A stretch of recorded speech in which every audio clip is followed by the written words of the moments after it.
Well, since we're all talking, since I got a confession. Come on, each one of y'all, tell me the maddest that he's ever made you that you can think of. I made Larry mad at the dinner table. Everybody else had gotten up, and I forget what I did, but Larry had a mouthful of cornbread, and he spit it all in my face. And I got so mad I had to just walk because I was going to kill him. I just left the room. I'm like this. Shaking. Because he got, I'm mad and I'm dirty. I'm mad and all sloppy and wet up. Oh my God. And you got to remember not to do that to him. Right. I remember Larry had he had a friend named Lawrence, stayed around the corner from us. And Lawrence would come over and he would eat dinner with us and stuff like that. And I was going with Gloria then from St. Louis. Oh man, he mentioned Gloria a lot. Yeah. And Lawrence would look at Gloria and say, "Ooh," let's say, "Stop that, stop that, stop that." Now Lawrence, when he was a kid, drank a gallon of paint. Jeez. That's how he got the way he is. Wow. Oh, wow. Yeah, you got to choke that down. That's lead and all. Back in those days. Right. I mean, you had to have been by yourself. Yeah, he was by himself for a long time. He was just dipping to in. do that. Because paint is sweet. That by the time I started hanging with Uncle Larry and I got into Unified Bowling and stuff with he had his little crew. And that was Raymond. Raymond. Who else? Donald. Yeah. Those were my two. Like that was the trio for me. Right. Like Raymond and Donald. Oh, And I'm man. trying to think, it was one more, Steve. Yeah, Steve was always good. Yeah, Steve was around a lot. I just saw Steve at a holiday trunk or treat. Did Not you? too long ago. Yeah, it was good to see him. He's doing good, I bet you. I swear, he doesn't age. The man, He is. And he's such a handsome kid. Yeah, he is. And I always have fun when I chaperones him. I really want to say this, like, for our viewers and listeners. I'm like, I hope y'all can hear the joy in our voices as there are some sad moments, but the joy that we got from giving to someone who just needed and wanted to be treated as You were treated. Yeah. You were treated. Yeah. Well, no, not. a positive way of it. I'm always looking because, like, even what you said, being down in Columbus, you had a med there. Thank God the person lived and stuff. But that wasn't your role in this field. And one of the things that I've done more in this field is try to encourage people to take more of a direct role in what you're good at. There's too many times, and I have a buddy of mine who we're going to do one because I got him involved in this field so early, but the person he was working with did not match or meet his comprehension level of helping. He was scared of this guy. Yeah. Now, granted, and you're gonna run into that. Yeah, and because in this field there's that true nature. Like over 87% of our staff are female. The skills that typically you take for our field are more female or feminine dominant. Not any disrespect to anybody who identifies as whatever they identify as, but this is just me speaking from experience in running your business. Yes. So I really love when you debunk it, or when we can debunk it, because we lived it, and we lived with someone. Now, granted, again, like you said, Uncle Larry didn't even have to take meds, so that was a new thing that was unfamiliar to you. But the humanity part of it, you got to unlock, and so that's just a quick interlude of how I think and why I think how I think when it comes to this field. Well, our family threw Larry's disability out the door.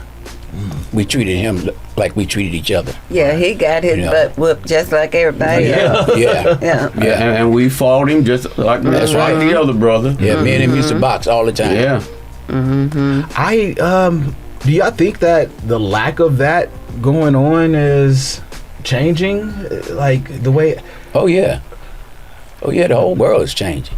Yeah. I mean, for the That worst. Yeah, it's all For the kind of worst. things. Yeah, it's not a good place right now anywhere, and I'm just grateful that I'm still able to wake up every day, Wake up. That's it. and I'm not having to deal with someone breaking my door down, Right. Right. which could be a reality with the way the world is, you know. But when I You ain't safe think nowhere. about Larry and how the last time I saw him, I went to Lark Lane for an IEP meeting. Is that what they call them? Or They used to call IP? him back, depending on the time frame or his Yeah. age, but IEP or ISP, whichever. Okay, and I hadn't seen him in several weeks. And so he came out from the back, and I was at the table with the other people waiting for him. And he saw me, and I saw him, and we just kind of ran toward each other because I hadn't seen him for a Yeah. while. But he was gray all over. Oh. And I just started crying because that meant I wasn't going to have him much longer. Yeah. And so we held each other a good 2 or 3 minutes crying together. And he may have understood it too. Yeah. I don't know. But I think he did. that was the last time I saw him where I could talk to him. Yeah.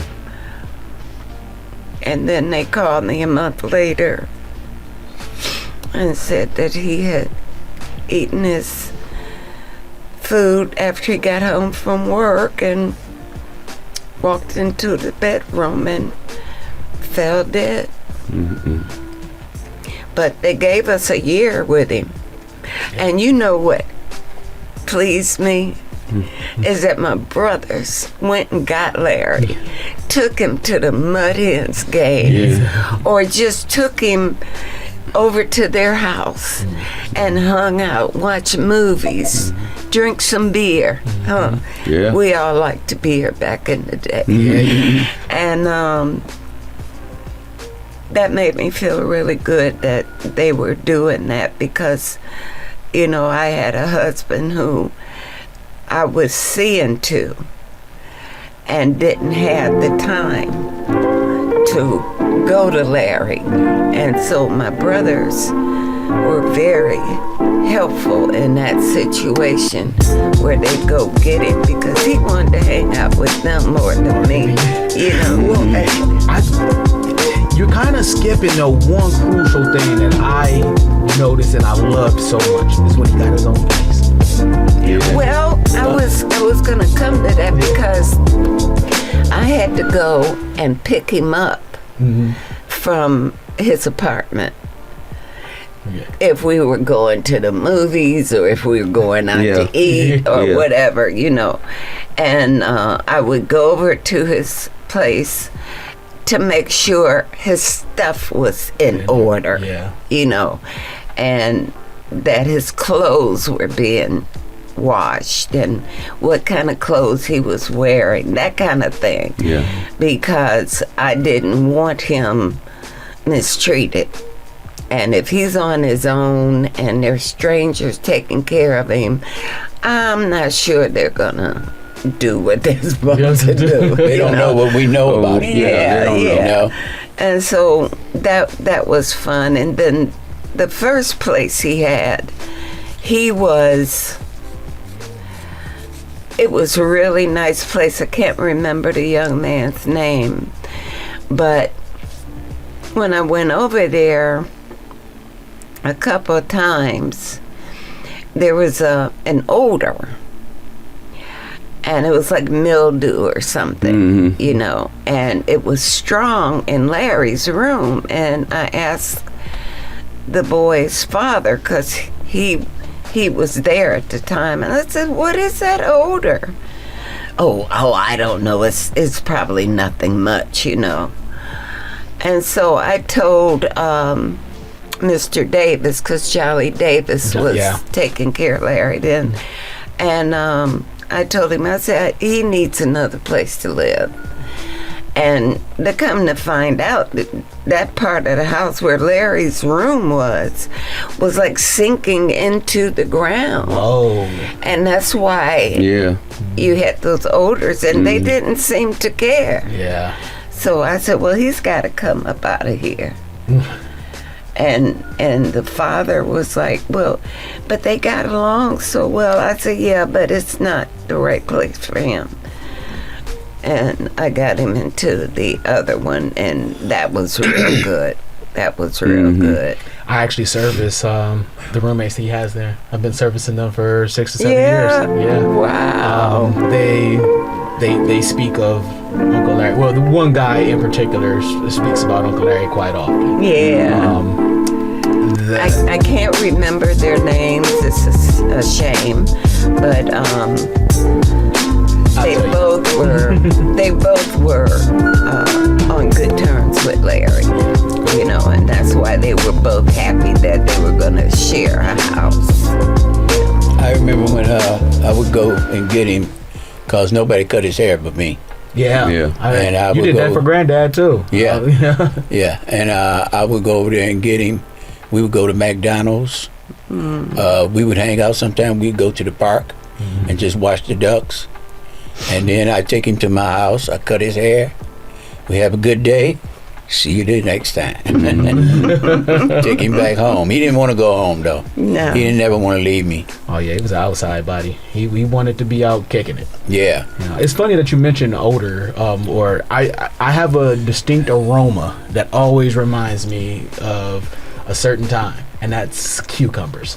Oh, When wow. I smell cucumbers, I think of Uncle Larry, because, you know, it's so funny. Me and my wife, when we first got together, she was like, dude, do you have to have a salad for everything? I'm like, yeah, I grew up. You have a salad pretty much with every meal. You got to get your greens in. Yeah.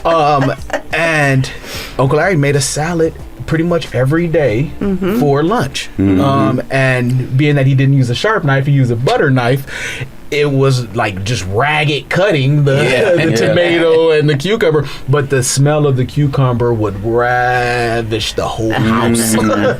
And so anytime I cut a cucumber up today, that's the first thing that I think about. Ain't But- that something? Yeah, I mean, it's so funny, because even then, thinking about the dinner dances, you know, like you said, he won all of them, but I got this one thought in my head when the song Rock Steady was playing. Oh man. That was his jam, and Yeah. I cannot hear it to this day without groove, and I gotta turn it up. And The he used kids to love- start singing. He used to love to dance to James Brown's. Yes. James Brown's beat. Yeah. And he'd be rocking on that, man. Larry and I would get off on Cameo. We'd be riding in the car. What is it? Up. Something up. Gotta give me a melody. I can't. No, Anyway, Larry and I would turn the music up, roll the windows down, and rock all the way home singing that song. And a lot of times I'd put a song on, and he'd come downstairs. And I'd say, you want to dance? Yeah! And we start dancing and stuff. Just, you know, hanging out. And, Little things made him happy. Not big things. Little small things made Larry happy. yeah. Oh, and when he did a talent show, Oh my oh goodness. my God, he's on the stage and he's got Oh, he his was famous. harmonica and his guitar. And he'll play his guitar and then he blows harmonica. He would wait until people settled down. Yeah. You can't enjoy me if Right. you running your mouth or doing Or walking something around. else. Yeah. And them girls will go crazy. and to sit and watch them as they watch a movie, every emotion. It's You just, just planted. hear you just ahs Don't and take oohs them. and Don't go with them to the theater. And you'll go, oh my head. Right. Because they get so loud. They're so excited Yeah. Right. about what's happening on the screen. And if it's one of their favorites, you know, They're in there. Yeah. They're in the movie. yeah. Yeah, they're part of it. I know how they feel.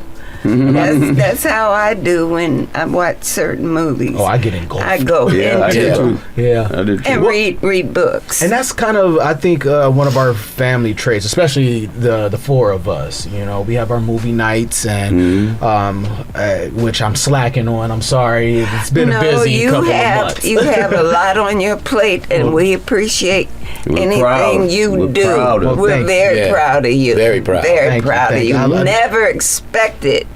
We had many that we expected Yes. would go where you are.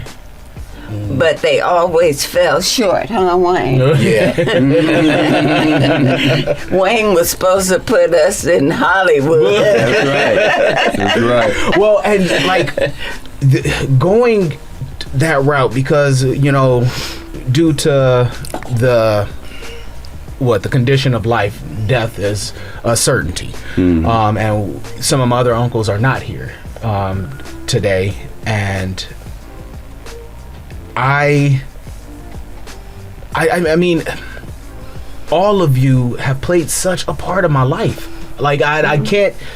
Well, you didn't get to know Uncle Edward, did you? No, I did, and that's the thing. Not how I wanted to. I will say that. No, you didn't want to. That's okay. We didn't even want to. That's the thing about being the eldest. You know, it's gonna come back to haunt me one day. No, I ain't because like- you're not evil. Yeah, right. Yeah, that was evil. Edward was evil. He's mad at the world. When you have all those kids, you're bound to have at least one evil. But okay, so I'm gonna switch the topic up to something a little more delicate conversation. I do remember a story being told about Uncle Larry being sexually taken advantage of. Yeah. And in our field, this is actually something that I think is hidden too much and should be discussed a whole lot more, because when you're dealing with a vulnerable mental population, You've got to protect them. You have to. So we don't have to get too vulgar and too deep about it, but I am he curious. was just missing, and Like, I what were walked the around half the night well, trying to Larry- find what him. was the circumstance? Larry would walk around the block. Okay. He enjoyed it. He walked down the And alley He knew too. everybody. Yeah. You know. Just like what we were talking about. Yeah. And he was free, and he just walked around the block. He would say hi to people and come home, and you can take it from there. Yeah, well, one night he didn't. So we were, I went out. It was dark by then, and I just kept walking, calling his name half the night. He finally came home and told us what happened to him. Somebody had took him into a garage Right. and penetrated him. Goodness. And he knew who it was. Wow. Did he ever tell? You know what? He was strong with He no would have snitching. told if he saw him. Yeah, he But just we said, never that's saw the him. guy. Yeah, Oh, if he okay. saw him, he would say that's the guy. But, Yeah, but other than that, he wouldn't have been able to articulate right. what we needed to find him. And we knew it was one of the neighborhood guys. Yeah. Yeah. In that alley. yeah. Yeah. In that Yeah, alley. back in the day, that alley behind, it was because those apartments were there, Right. and they had a Right. lot of drug A use. lot Right. of drug use. And Right. Okay, another confession. All right, I had a pellet gun or a BB gun back in the day, the rifle one. Yeah. Yeah, I used to pop some of those damn people in the back because they'll slowly be creeping. And this was around the time that you were you used to come by and you had just got your blue truck. It had a car phone and everything in it. Like, Right. oh man! And I remember seeing somebody going back and forth, and I went in the bathroom because you could see that from the bathroom. And they stopped doing it after the end of that day, but I hit about 3 of them. And you know, I hope I'm not admitting to a felony, but you know, like I said, I felt as if I had to protect my family as well. Like, I could have ran to one of y'all, but I'm like, okay, where am I going to be strong at? And popping with that BB gun did everything it I needed. used to pop my cousins in the backyard. It was Upstairs, pow, and then I run downstairs and sit down. We used to have BB gun fights. Alvin Tarrant, all those on Prospect. No, they were nuts. And we They was nuts. You see me just shaking my head. I remember being on his back porch in the screen door, and he was in the garage. And he had the garage door open. He peeked around and tried to shoot me. But he peeked his head around, and I hit him right there. Right there. I was good. I was straight. And I hit him right there. He said, "Oh, man, you almost got my eye." I'm sorry. Uncle Larry was involved with the Lucas County Board of DD. And, you know, we kind of mentioned some of it in your profession and what you did. Now, because of that and me being by your side quite a bit, I got to know a lot of the people throughout the county board. Mm-hmm. Not only that, I had a godmother who, you know, Was a big cheese. yep. Oh man, just a bunch of love. Yeah. I always remember going to Lark Lane, and it would be the gym, and Jennifer's office was like right over by it. So you two will go chat. Y'all can go run in the gym, and Aunt Jennifer always had that thing. Like, all right, people. If you know my struggle, if you're a long-term listener, my mother used drugs, and it didn't make her best her when she was on those drugs. But when she wasn't, she was a wonderful she person. was a wonderful person. But there was a lot of times those drugs took over. And I think there's a lot of people who need to take some time, especially for people like me who grew up in the 80s and 90s, and look at the crack epidemic. I mean, it created a lot of problems for people that, yes, it's their responsibility now to fight out of. But Aunt Jennifer, the reason I'm mentioning this so much, she was one of the people to also tell me that wasn't in my household on the responsibility and greatness that I had or that I could accomplish. And for her to pass, you know, when I felt like I was becoming that professional one, because I was going to come to her for some stuff too. Yeah. She has a master's. Exactly. She was a very intelligent woman, and like it devastated me. Beautiful singing voice too. It caused me to retire.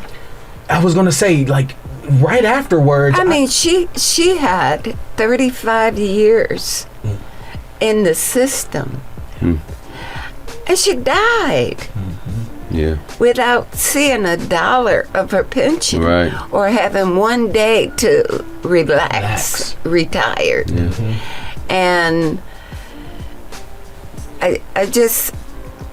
I said, I'm not letting that happen to me. Right. I'm not going to work and die on my job. And so I retired the 1st of May. Yeah. That year. Easy for me to she remember. died. The year she died. Because I wasn't going to allow that to happen to me. And I always had in the back of my mind my dad who was afraid to retire. Yeah. And he said, if I retire, I'm going to be dead. No, you won't. He said, look at all my friends. Yeah. Retired and they're gone in 6 months, Yeah. a year. Yeah. You remember him Yeah. talking about that? Yeah. And so I'm looking at my friends. I was Yeah. real happy that he did not pass away until a lot of years A later. lot of years, yeah, it And was. yeah, he wasn't a very good man then. I mean, he was. He was nice to me. He was a Well, workaholic. Dad still got up every morning and went out the door. I meant because of the choices he made after he retired. Yeah. Had me and Cheryl over there whooping people. But one thing, Daddy always had Larry at the top of his mind. Yeah. Yeah, he And whether did. we were taking care of him properly, because he really couldn't. He was there, you know, but he wasn't cooking for him, cleaning for him, Right. or nothing. And so he really didn't know, other than Larry coming down saying, "Good morning, Daddy." Yeah. You know, he didn't know what was going on with him, so he left it up to us to really take care of Larry. Like Yeah. we always have. Yeah. And yeah. when Daddy would do something for Larry, he'd go do it on his own. He wouldn't take Larry with him. He'd just bring the stuff back. He used some new shoes. He used some new Right. pants, you know. Yeah, he wouldn't take him with him. No. I don't know. I just miss him a lot. You know, we all do. Yeah. And you know, I sit back and I look at so many of the company that I keep, and it's such an I guess to say it's odd for me to see families that don't interact in the DD community, and when there's still confusion behind the normality of someone with a DD, is that they still want the same things that we are all searching Yeah. and fighting for. So it's always a trip. What bothers me is how can you, like, that's my brother. How can you fight or kill your brother? You still gonna be brothers. Yeah. You know what I mean? And if you love your brother, you love him. You know what I mean? But I see families going at each other for death. You know what I mean? Trying to kill each other. You That- know? I ain't never understood that. Me either. Me either. How can you be family and, you know, do that sort of thing? Not cut from that cloth. Right. Well, yeah, the thing you see is that there are a lot of people who are brought up, but the way they were brought up causes them to not have feelings for Yeah. their family. Yeah. And a lot of that could be where they favored one child over another.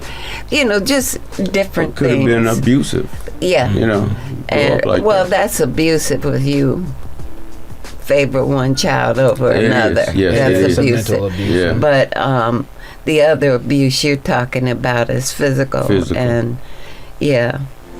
I remember Mama made each and every one of us feel like we was her number one. And that's not easy. This is my special pick, you know. She treated David like he was the only one, that she loved him the most.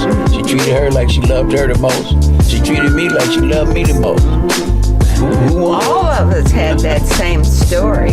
Yeah. And in reference to Mama, because that's how she was. She was just the dearest person on earth. Yeah. And that's what they called her, dear. And she loved Larry. She loved him so much.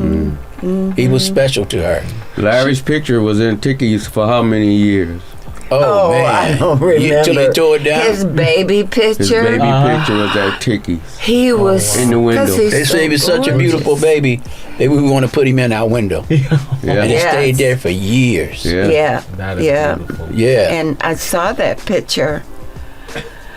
I don't know whose album it was in, Mm-hmm. but I'll bet you if you get a hold of Manny Black Uh-huh. and what's my cousin's name?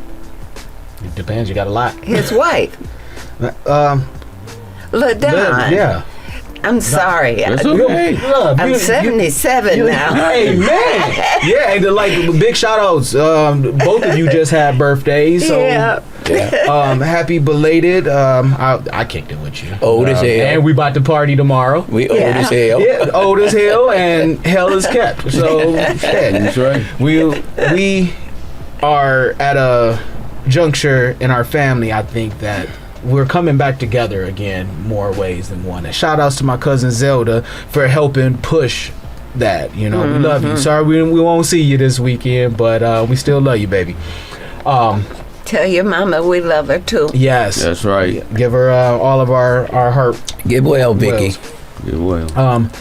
But I have enjoyed this. I really want this to be a new segment while we continue to grow more on the future things that we're going to do. I love the fact that you guys took the opportunity and the time to come talk to me and talk about your brother, my uncle, and his wonderful legacy that he helped still build to this day.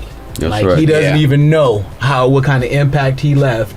And Yeah, he does. yeah, he does. He's aware He's because vain. yeah, he's still vain.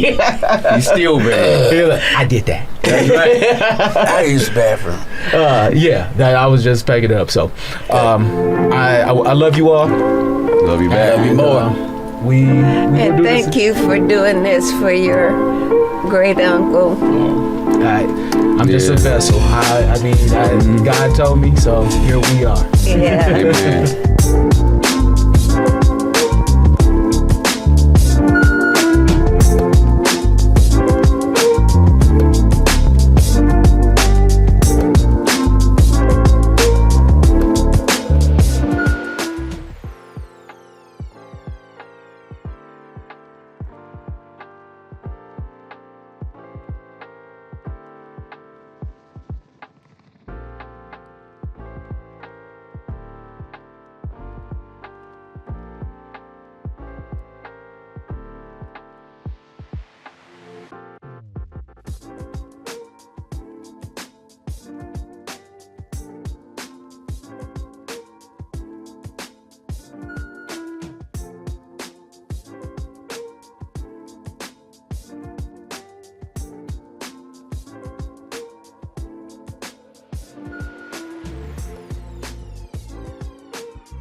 I'm Dr. Craig Escudé, President of Intellectability. State developmental disability agencies, managed care organizations, and providers across the United States use Intellectability's health risk screening tool, e-learn courses, and person-centered training to improve health equity for people with IDD. Visit replacingrisks.com to learn more about how you can employ these tools with people you support.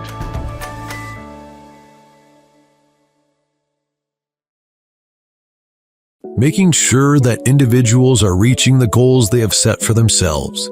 That's one of the many goals of Assured Health Services.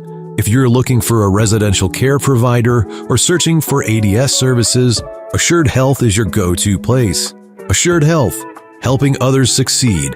Learn more at assuredhealthohio.com or call 494-442-8066.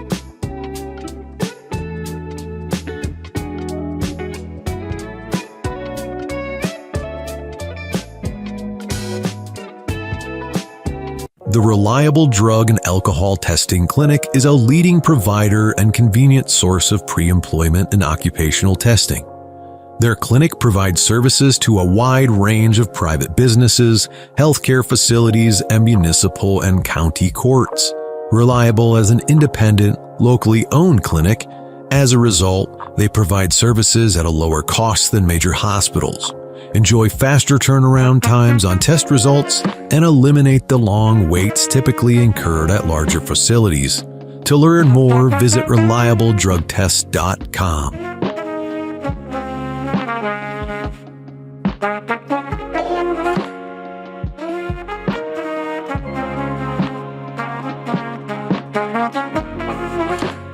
THS Remote Supports is clearly focused on improving independent living through dynamic and personalized services.